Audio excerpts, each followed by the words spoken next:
Forum Aktivis Peduli Pelayanan Kesehatan Kabupaten Brebes lakukan audensi di Komisi 4 DPRD Brebes pada hari Rabu tanggal 19 Juni tahun 2024 pukul 13 waktu Indonesia Barat. Hadir dalam audensi, Direktur RSUD Brebes Dr. Rasipin beserta jajarannya, Kepala Dinas Kesehatan Kabupaten Brebes Ineke Tri Sulistiowati dan Adi Darmawan perwakilan dari Badan Kepegawaian Daerah Kabupaten Brebes, di ruang rapat Komisi 4.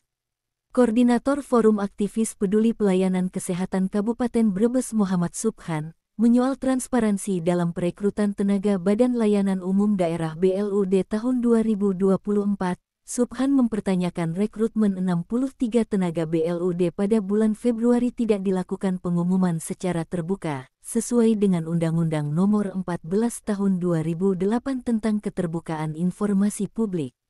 Bahwa pernyataan Pak Dr.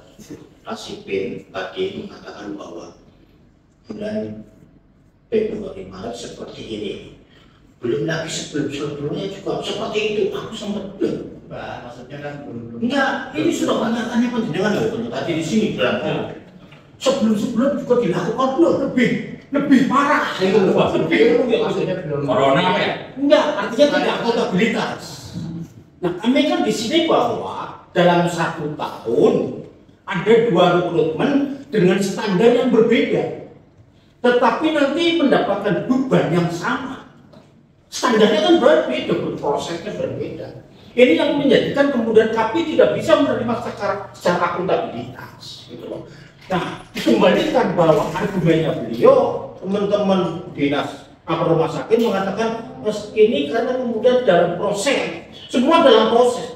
Ya kalau semua dalam proses, memang kami melihat proses baru jadi rumah sakit Brebes. Prosesnya lama kok kami itu menjadi baik gitu.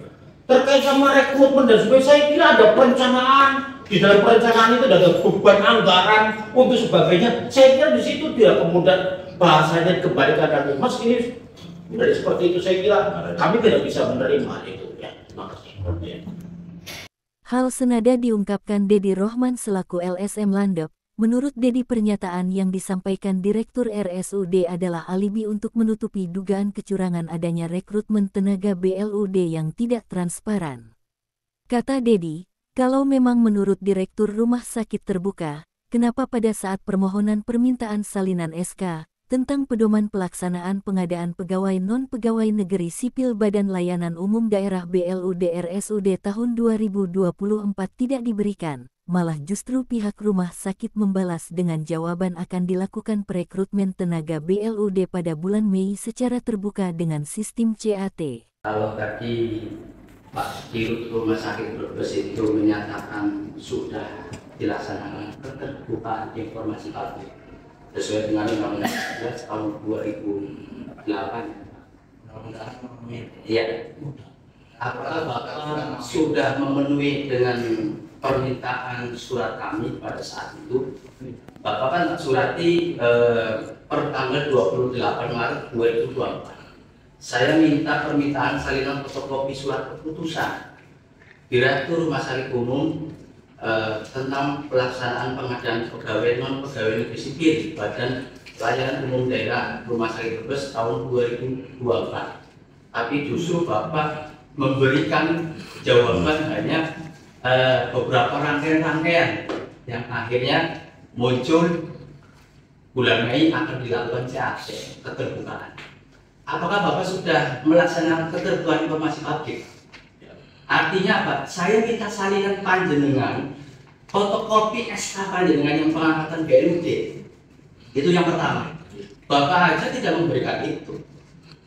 Bagaimana Bapak menyatakan keterbukaan informasi publik? Jadi Bapak jangan hoax ataupun mendustai dari forum di sini, ya Pak, Yung Sewu. Yang kedua, Pak, di dalam perekrutan tenaga BLUD di bulan Februari sekitar kurang lebih tadi yang saat menyatakan Pak Adi 63 ya. Apakah benar-benar ada perekrutan, Pak? Menurut saya tidak ada, Pak. Saya sudah melakukan investigasi. Saya mau nanya, kalau dengan saja SK saja tidak diberikan, yang kedua terkait nama-nama dari penerima PNJ yang bulan Mei aja jangan terbuka namanya ya kan sampai jumlah 800 ya kan sampai diterima berapa jumlah 30 berapa itu. Nah sekarang Bapak dengan pengumuman di papannya lingkungan panjenengan sendiri, tahu-tahu begitu Pak Adi menyatakan Mas sudah diumumkan itu ada yang di bulan Februari, begitu saya lihat loh kok nggak ada. Saya tanya pegawai panjenengan, Mas tadinya ada Mas, disobek Mas, diambil. Apa ini bentuk keterbukaan informasi publik Pak? Jangan jangan bohong lah, artinya jangan seakan-akan ini begini, bebannya begini, seolah-olah ini waktunya dan semua tergantung niat. Direktur RSUD Brebes Dr. Rasipin mengatakan mengenai perekrutan sebelum-sebelumnya juga seperti itu. Ia mengucapkan terima kasih pada teman-teman yang menyurati untuk bahan evaluasi. Kenapa perekrutan tahap pertama tidak dilakukan pengumuman dikarenakan kebutuhan mendesak dari rumah sakit. Seperti yang di awal saya sampaikan nih teman-teman sekalian, membangun organisasi itu proses tunggu. Jadi yang saya sudah lulus bukan berarti organisasi sudah wah udah oke semuanya itu. Banyak yang perlu kita benahi. Jadi perekrutan sampai dengan periode Februari April itu sebetulnya itu kan kalau lama. Yang sebelum-sebelumnya juga seperti itu. Sebelum-sebelumnya malah acak belum laluan menurut saya sih. Baru saya malah terima kasih sama teman-teman. Ada bersurat kayak gini, wah ini berarti sesuatu yang harus saya benahi gitu. Sehingga saya akselerasi apa yang diminta teman-teman tadi sampaikan, mari kita perbaiki bersama gitu. Dan pelaksanaan perekrutan bulan Mei itu menjawabkan dari saran-saran panjenengan itu. Karena terus terang kami baru bisanya bulan Mei itu dari segi infrastruktur dan sebagainya. PLUD itu punya khususan teman-teman sekalian, jadi tidak bisa kemudian ada mekanisme minta anggaran auditnya segera. Itu kan bulan Februari, April itu kan sesuatu yang tak terduga. Nggak terpikir kamu mau melombar dalam jumlah banyak ya, karena mikirnya tadinya hanya untuk jiwa Bu. Kalau untuk bangsa jiwa kan tadi hanya untuk 12 tempat tidur, nggak terlalu banyak. Tiba-tiba pasien lonjak dan sebagainya, kemudian kebutuhan ICU juga mendesak. Begitu kalau pasien sudah sama-sama rumah sakit terlebih, saya bisa searching di internet. Bekasi itu terutama tuh. Bulan tersebut kasus DHF cukup melonjak sampai gawat darurat DHF sampai merawat pasien di lorong-lorong, pasien-pasien DHF di lorong-lorong.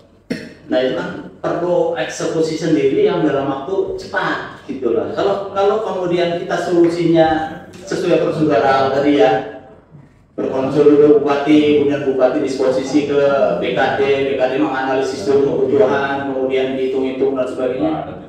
Sementara pasien di IGD sudah sangat menunggu segera perlu dilayani. Ya memang ini teman-teman, rumah sakit tuh ada aturan khusus. Makanya tadi Bupati Kes menyampaikan. Saya kira kalau kemarin ada yang belum bisa terjawab ya, pertanyaan dari Pak Haji Zamroni, alhamdulillah saya sudah dapat ini. Ternyata di Undang-Undang Nomor 17 tahun 2023 tentang kesehatan pasal 231 itu untuk mengkantor Undang-Undang ASN yang nomor 20 tahun 2023. Inilah yang lebih nomor 17 2023. Ini lahir lebih dulu, berarti lahir lebih dulu daripada Undang-Undang ASN. Pasal 231 itu menyebutkan dalam rangka penerapan pelayanan kesehatan dan pemenuhan kebutuhan pelayanan kesehatan kepada masyarakat, pemerintah